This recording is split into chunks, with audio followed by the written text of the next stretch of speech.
UPSC में rank 80 बड़का गांव के दानिश ने लाया है।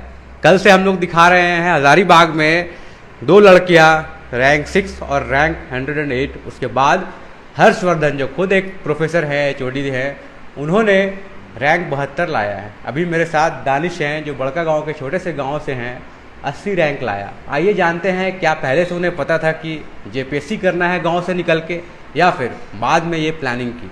दानिश, बहुत बहुत बधाई। सबसे पहले आपने 80 रैंक लाया है, हजारीबाग का तो नाम रोशन किया है, पूरे बड़का गांव में भी चर्चे हैं आपके। आप बताइए आपने कैसे शुरू की अपनी जर्नी। सबसे पहले जब मेरी पैदाइश बड़का गांव में डाड़ी कला ग्राम में हुई, ये बताना चाहूँगा। वहाँ से 2002 में अपने मौसा के कहने पे हम लोगों ने गांव छोड़ा सपरिवार, और उसके बाद तोपा कॉलोनी से मेरी प्राथमिक शिक्षा हुई। कहाँ से? किस? जिसमें राजकीय कृत उत्क्रमित मध्य विद्यालय से पहली से लेकर 8वीं क्लास तक की पढ़ाई हुई, और 10वीं की पढ़ाई मैंने श्रमिक उच्च विद्यालय तोपा पिंडरा से किया, जो रामगढ़ जिला के अंतर्गत आता है। मार्खम कॉलेज ऑफ कॉमर्स से इंटरमीडिएट साइंस किया। 10th के बाद आप 10th के बाद मैं हजारीबाग आ गए। तो हजारीबाग में कहाँ रहते थे? हजारीबाग में 2 साल मैंने मटवारी से रह करके पढ़ाई की। वहाँ से मार्खम कॉलेज आना जाना करता था मटवारी से। तो यहाँ पे घर था या लॉज था? कहाँ रहते? लॉज में रहते थे सर। लॉज में रहते थे। परिवार से दूर? परिवार से तो दूरी बना के रखना पड़ा। हाँ, ना चाहते हुए। परिवार वाले आपको भेजे थे क्यों? पढ़ने के लिए, या फिर ऐसे ही कि हाँ चलो बच्चा बड़ा हो गया है, गांव से बाहर भेज दे? स्कूल में परफॉर्मेंस अच्छा रहा था। हाँ। तो टीचर लोगों ने भी घर वालों को भी बताया, और मैंने भी घर वालों को समझाया कि मुझे पढ़ाई के लाइन में ही अपनी करियर को चुनना है। अच्छा, मतलब आपको 10th के बाद ये पता था? हाँ। कि आपको पढ़ाई की लाइन में या तो प्रोफेसर बनेंगे या कुछ बनेंगे, ऐसा दिमाग में हो रहा हो? जैसे सबसे पहले अगर पढ़ाई का महत्व मैंने समझा तो 5वीं क्लास में, जब मैं जवाहर नवोदय विद्यालय के लिए प्रिपरेशन कर रहा था। हाँ। इसमें मेरे प्राइमरी स्कूल के टीचर डॉक्टर नहीं है, सॉरी, राजेश करमाली नाम है उनका। हाँ। उनका बहुत बड़ा योगदान रहा। उन्होंने मुझे पहली बार बताया कि कंपटीशन के एग्ज़ाम्स क्या होते हैं। हाँ। और ये चीज़ें, वहाँ से कंपटीशन के बारे में सुना। फिर नेत्रहाट विद्यालय के एग्ज़ाम लिखा, फिर राज्य स्तरीय स्कॉलरशिप के कंपटीशन लिखे, राष्ट्रीय स्तर के स्कॉलरशिप के कंपटीशन लिखे। इसमें प्राइमरी स्कूल के शिक्षकों का बहुत बड़ा योगदान रहा। अच्छा। और उसके बाद जब मैं हाई स्कूल पहुंचा तो वहाँ पे भी अच्छी परफॉर्मेंस रही। निरंतर मेहनत करता रहा। मैं ज़्यादा तेज़ स्टूडेंट नहीं हूँ, लेकिन निरंतर मेहनत करता रहा। तो फिर स्कूल वगैरह में भी फर्स्ट पोजीशन आती रही मेहनत के कारण। अच्छा। तो वहाँ पे भी सर लोगों ने समर्थन किया और कहा कि एक दिन तुम बड़ा आदमी बनेगा। हाँ। मुझे पता नहीं था कि बड़ा कैसे बनना है। इंटर के बाद ही? नहीं, 10th में ही ये सब। हाँ, 10th 5 6 में ही ये सब चलते रहा था। अच्छा। और डिसिप्लिन, मैंने हमेशा डिसिप्लिन को सबसे ऊपर रखा है। अच्छा। और डिसिप्लिन के साथ दूसरी बात ये थी कि मेरी मम्मी से मुझे ईमानदारी का जो कॉन्सेप्ट है वो मिला। तो डिसिप्लिन में जब ईमानदारी जुड़ गई तो ये मेरे लिए सबसे मददगार हुआ। पढ़ाई लिखाई हर स्टूडेंट कर लेता है, लेकिन डिसिप्लिन और ईमानदारी जो मुझे लगता है मेरी कामयाबी का सबसे बड़ा राज है। क्या आपके लाइफ में क्या था डिसिप्लिन? जैसे सुबह उठना, या फिर जाना, या फिर लाइफ में कुछ प्रिंसिपल्स होता है, वो क्या रहा जो आपको सक्सेस की तरफ ले गया? तैयारी में आपको मदद किया, या फिर आपके हजारीबाग के में रहने में मदद किया? इस्लाम कल्चर का जो 5 पिलर, उसमें से एक पिलर नमाज है। और नमाज की वजह से मैं टाइम पे हर काम कर पाता था। अच्छा। मतलब अलग से सेपरेट रूटीन बनाने की ज़रूरत नहीं पड़ी। हाँ। मुझे मालूम था कि जोहर के बाद मुझे ये पढ़ना है, उसके बाद असर पढ़ लेना है, फिर ट्यूशन पढ़ाने जाना है। अच्छा। फिर मगरिब पढ़ना है बीच में, और उसके बाद फिर ट्यूशन पढ़ाने जाना है। इस तरह से पता था। मतलब आप पढ़ाते भी थे साथ में? हाँ, पढ़ाते भी थे, क्योंकि घर वाले खर्चा नहीं उठा सकते थे। अपनी पढ़ाई से, मतलब अपने खर्च से यहाँ पे आया। और बाकी कुछ ऐसे टीचर भी मिले बीच में मुझे, जिन्होंने मुझे फाइनेंशियली मदद की। अच्छा। और मतलब देखिए, अब पैसे की जब ज़रूरत पड़ी तो दानिश ने पढ़ाना शुरू किया। उसके बाद खुद का खर्चा भी उठाना शुरू किया, लोगों ने इनकी मदद की। तब देखिए कैसे कोई आदमी अगर बड़ा बनता है तो कैसे कम्युनिटी उन्हें सपोर्ट करता है, और सपोर्ट करने से फिर वो आगे बढ़ते हैं। तो ये तो रही आपकी डिसिप्लिन। तो बहुत अच्छा बताया आपने, जोहर असर नमाज का जो टाइमिंग बताया आप, उससे आप मैच करते थे। हाँ। सुबह उठ जाते थे? सुबह मैं रात में कितने बजे भी सोऊं, हाँ। सुबह मेरी पूरी कोशिश होती है कि 4:30 से 5 के बीच में उठ जाऊं। अच्छा। फिर अगर वो नींद की कमी घट रही है तो वो मैं लगभग 10 बजे के बाद कभी भी सो करके पूरी कर लेता तो हूँ। ये आपका रूटीन कब से था? बचपन से था या फिर बाद में बना? नहीं, बचपन से ऐसा कुछ नहीं था। हाँ। बचपन से कोई भी बच्चा इतना डिसिप्लिन नहीं होता है। हाँ। छोटे टाइम में तो रात में टीवी देखते देखते कब सो जाते थे पता नहीं चला, लेकिन सुबह फिर भी उठ जाते थे, क्योंकि स्कूल में स्पोर्ट्स टीम में भी थे हम। अच्छा। और खो खो, कबड्डी, बीच में हॉकी खेलने का भी शौक पड़ा था, लेकिन कुछ घटना हो गया था, इसकी वजह से छोड़ दिया उसको। क्रिकेट वगैरह खेलता था। तो स्पोर्ट्स में रहने के कारण सुबह महेश सर नाम के टीचर थे, महेश प्रजापति, उनके वजह से स्पोर्ट्स आया, डिसिप्लिन आया। मेरे स्कूल के teacher, primary school teacher Rajendra Prasad, वो जो है बच्चों में पॉलिटिकल अवेयरनेस और सोसाइटी का अवेयरनेस लाते थे। जैसे हम लोग स्कूल से भी आते थे तो पूरा एक टोला वाइज स्कूल में बंटवारा होता था कि सब लोग बैठेगा ग्राउंड में, टोला वाइज होगा, टोला का एक लीडर होगा, वो आगे चलेगा, फिर एक टोला का लीडर होगा, वो पीछे चलेगा, और बीच में बच्चे लाइन से क्रॉस होंगे, रोड में कोई भाग दौड़ नहीं। तो डिसिप्लिन जो होता है, वो डिसिप्लिन सिखाने में सबसे बड़ा योगदान अगर मेरी जिंदगी में रहा है तो राजेंद्र प्रसाद नाम है उस टीचर का। बहुत स्कूल के अंदर से ही है। और वो क्या वही डिसिप्लिन आपको जेपीएससी की तैयारी में मदद किया यहाँ पे? जेपीएससी की तैयारी में भी, और भी मैंने बाकी जो भी एग्जाम्स क्वालिफाई किए उन सारे एग्जाम्स में मुझे डिसिप्लिन। और कौन से एग्जाम क्वालिफाई किए? इससे पहले मैंने 2019 में एमटीएस और 2019 में ही रेलवे के एग्जाम क्वालिफाई किए थे। रेलवे में अभी आप कार्यरत हैं क्या? नहीं, रेलवे को मैंने छोड़ दिया था, क्योंकि उस वक्त आते आते तक मुझे लगा था कि रेलवे से मैं सिर्फ अपने परिवार की सेवा कर सकूंगा। और मैं हमेशा से अपने समाज के लिए कुछ ना कुछ करना चाहता था। जिस देश में मेरा जन्म हुआ है उस देश के लोगों के लिए कुछ करना चाहता था। तो मैं परिवार तक सीमित नहीं रह करके आगे बढ़ना चाहता था। बहुत कड़ा डिसीजन था मेरे लिए। देखिए, कोई सरकारी नौकरी कैसे छोड़ सकता है भाई, यहाँ मारामारी चल रही है। तो दानिश जो है वो रेलवे की नौकरी छोड़कर जेपीएससी में लग गए, क्योंकि उन्हें समाज के लिए कुछ करना था। तो बहुत बड़ी बात आपने कह दी यहाँ। अभी मैंने जैसे बताया, फाइनेंशियली मैं बहुत मजबूत नहीं था। टीचर लोग मेरे से पैसा दे रहे थे, लेकिन फिर भी उन्होंने भी कभी मना नहीं किया कि आप छोड़ लिए उसके बाद हमसे पैसा मांग रहे हैं, ऐसा नहीं। कुछ कुछ टीचर जो मेरे लाइफ में आए, जैसे नुमान मंजर, जिनको कॉमन नेम मान सर के नाम से सारे लोग जानते हैं, फेमस है, वो इंग्लिश के बहुत बेहतरीन टीचर हैं। वो एज अ फ्रेंड वैसा टीचर किसी को शायद ही मिलता है, और जिनको मिला है उनको मैं कहूँगा सिर्फ आप डिसिप्लिन में आ जाइए, ईमानदार हो जाइए, वैसे टीचर आपको कामयाबी की तरफ ले जाएंगे।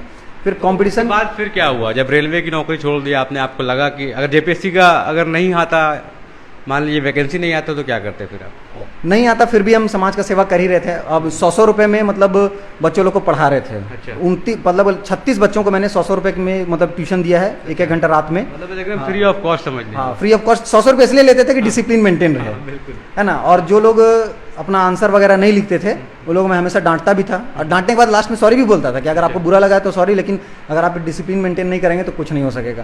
तो ये बताइए, आखिरी का दौर जब आपने प्री पीटी क्लियर कर लिया, उसके बाद फिर मेंस का जब एग्ज़ाम दिया, फिर इंटरव्यू की तैयारी, इस दौर को एक्सप्लेन कीजिए, कैसे आपने मेहनत की और फिर क्या लगा कि अब कॉन्फिडेंस आ गया है कि हम निकाल पाएंगे? जब मैं प्रीलिम्स लिख करके आया था, 19 सितंबर का डेट था 2021 में।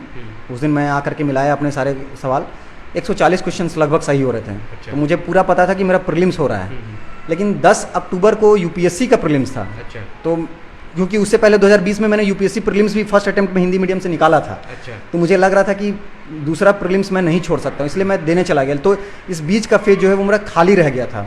ना यूपीएससी का अच्छा से हो पाया और ना जेपीएससी में मेंस में ध्यान दे पाया। फिर वहाँ से रिटर्न आया, जल्दी जल्दी सारे मटेरियल्स को जुटाने में लग गया। मेरे दोस्तों की बहुत बड़ी मेहरबानी है कि उन्होंने जो भी चीज़ मैंने उनसे मांगा, मैंने किताबें मांगी, मैंने कहा कि फ़ोटोकॉपी करा के ला दो भाई, बहुत लेट हो गया है, तो सब लोगों ने मदद किया। तब मुझे लगा कि नहीं, ईमानदारी भी जो है ना, डिसिप्लिन के साथ अगर आप ईमानदार हैं तो दुनिया का हर आदमी चाहेगा कि आप कामयाब हो जाएं। बिल्कुल। तो फिर वो मेंस का तैयारी लगातार आपका लगातार चलते रहा, और जो डेट बढ़ा जेपीएससी का, जो डेट बढ़ा जेपीएससी का, वो मुझे बहुत मदद किया, बहुत फ़ायदा हुआ।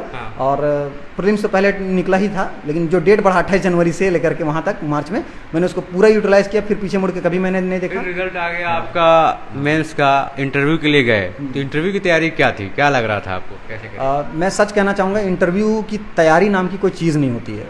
मॉक इंटरव्यू देने से मुझे फ़ायदा हुआ है। मैंने द पाणिनि IAS अकेडमी से पढ़ाई की है, पूरी पढ़ाई, जैसे बेसिक्स पढ़ा, और प्रकाश सर ने मुझे 1-to-1 भी गाइड किया है ना। हर टीचर हर किसी को 1-to-1 गाइड नहीं कर सकता है, लेकिन प्रकाश सर ने मुझे गाइड किया। उसके पीछे भी मुझे लगता है कि मेरी ईमानदारी को ही उन्होंने देखा है। और वही वो टीचर थे जिन्होंने कहा था कि आप रेलवे का कर्मचारी आराम से बन सकते हैं, लेकिन आप एक अधिकारी बनेंगे, समाज को बेहतर सेवा कर सकेंगे। अगर आप रेलवे का जॉब छोड़ सकते हैं तो आप छोड़ दीजिए। और तो चलिए, यहाँ हो गया आपका इंटरव्यू सिलेक्शन हो गया। इंटरव्यू में क्या सवाल आए? नॉर्मल सवाल थे, आपने आराम से दे दिया है। फिर इंटरव्यू देने के बाद आपको क्या लगा कि आपका कॉन्फिडेंटली हो जाएगा जेपीएससी में? इंटरव्यू पैनल मेरा भट्टाचार्य मैडम का था, और वो लोग बहुत अनुभवी होते हैं। वो लोग आपको एक सामान्य सिचुएशन भी दे करके देखते हैं कि सामान्य में एक्साइटेड तो नहीं हो जाता है, टफ सिचुएशन देखते हैं कि कहीं डर तो नहीं रहा है, ठीक है, और एक नॉर्मल फ्लो में बात करते हैं कि जेन्युइन क्या है इसका। तो ये तीनों प्रोसेस से मेरा गुजरा। जैसे उन्होंने मेरे शायद एक्साइटमेंट को चेक करने के लिए पूछा, अच्छा आपका मैथ ऑनर्स है, बताइए विनोबा भावे क्यों फेमस थे। तो वहाँ पे मेरा एक्साइटमेंट कंट्रोल था कि नहीं, मैथ से सवाल आने वाला है ऐसा सोच के हम एक्साइटेड नहीं हो जाए कि हम मैथ्स तैयारी करके आए हैं। आप तैयारी, कुछ भी सवाल आ सकता है, कुछ भी कहीं सवाल से आ भी सकता है।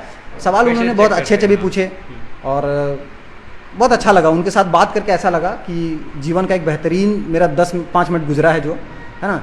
छोटे छोटे इंटरव्यू हुए जेपीएससी में, इसकी थोड़ी सी मुझे अंदर से टीस थी कि नहीं, थोड़े बड़े इंटरव्यू होने चाहिए।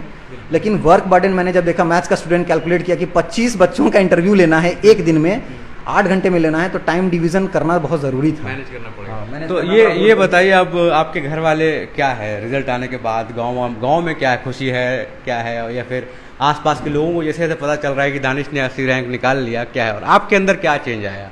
आप तो बहुत नीचे से उठे हैं, आप जैसे बता रहे हैं 100 रुपये में लोगों को पढ़ा रहे, समाज सेवा का भाव भी है, लेकिन क्या एक पर्सनालिटी में चेंज आया या फिर स्वभाव में कुछ चेंज होगा आगे? यही दानिश रहेगा जो हजारीबाग 13 साल पहले आया था, या फिर कुछ चेंजेस होंगे? जैसा कि हमेशा होता है ना, काम बढ़ने के साथ आदमी व्यस्त हो जाता है। तो अगर मेरी व्यस्तता को, अगर समाज सेवा को के कारण मैं व्यस्त हूँ, अगर इसको कोई बदलना मानता है तो मैं उनसे क्षमा चाहता हूँ। इसको बदलना नहीं कहते हैं, और मैं हमेशा आप सबके लिए तत्पर हूँ। और मेरे पास कोई भी व्यक्ति आएगा उसको मैं सम्मान दूंगा। वो अगर नियम के हिसाब से आएगा तो उसको किसी का नाम लेने का ज़रूरत नहीं पड़ेगा कि किसी ने मुझे भेजा है। ये मैं आपसे वादा कर सकता हूँ, ऑन रिकॉर्ड है ना, कि कोई भी अगर व्यक्ति आया और अगर वो जेन्युइन काम लेके आया है, अगर मुझे मेरा उस क्षेत्र में क्षेत्राधिकार है, उसका वो काम निश्चित तौर पे होगा। आपको नाम बताने की ज़रूरत नहीं पड़ेगी कि मुझे इन्होंने भेजा है। चलिए, एक बहुत बड़ी गर्व की बात है, 80 रैंक लाया आपने। अब से जो ज्वाइनिंग का दौर रहेगा वो कैसा दौर रहेगा आपका? अभी से जो ज्वाइनिंग का दौर रहेगा वो कैसा रहेगा? ज्वाइनिंग का दौर क्या अच्छा, तैयारी है? घर जाने का तैयारी है? हजारीबाग से अपने गांव वाले उसमें जाएंगे, घर से मिलेंगे, फैमिली से मिलेंगे, क्या करेंगे? जैसा कि आगे हर आदमी तरक्की चाहता है, मतलब कोई भी किसी भी पद पे है वो तरक्की करना चाहता है। लेकिन तरक्की अगर ईमानदारी से हो, तो जैसे एपीजे अब्दुल कलाम आज़ाद, वो उन्होंने कभी नहीं सोचा होगा कि वो भारत के राष्ट्रपति बनेंगे। लेकिन ईमानदारी से अपने फ़र्ज़ को इस तरह से निभाया साइंटिस्ट होकर के कि देश ने उन्हें एक सबसे बेहतरीन राष्ट्रपति के तौर पे देखा। हालांकि भारत में जितने भी राष्ट्रपति हुए सब ने बेहतरीन काम किया। समाज सेवा का काम बहुत मुश्किल होता है, हर किसी को कोई सेटिस्फाइड नहीं कर सकता है, एक आदमी की सीमाएं होती हैं। और मेरे अंदर जो थॉट प्रोसेस ये बाद में चेंजेस आए कि हम यूपीएससी कर सकते हैं, तो आगे हम सोच रहे हैं कि यूपीएससी भी करेंगे, क्योंकि पहले अटेम्प्ट में प्रीलिम्स निकाला, दूसरे में किसी कारण से मिस हो गया। इस थॉट प्रोसेस को बिल्ड करने में एक्सपर्ट गाइडेंस क्लासेस के जो मनीष सर हैं, है ना, सौभाग्य से मेरा नाम दानिश है, उनका नाम मनीष है, स्पेलिंग में 5 अक्षर कॉमन है, लगा देना है। हाँ बहुत अच्छे। एम फॉर मास्टर है वो, है ना, और डी फॉर हम डेडिकेटेड है उनके प्रति। तो उनका जो योगदान रहा है expert guidance easy classes, Manish sir, Mukherjee Nagar में उनकी कोचिंग है।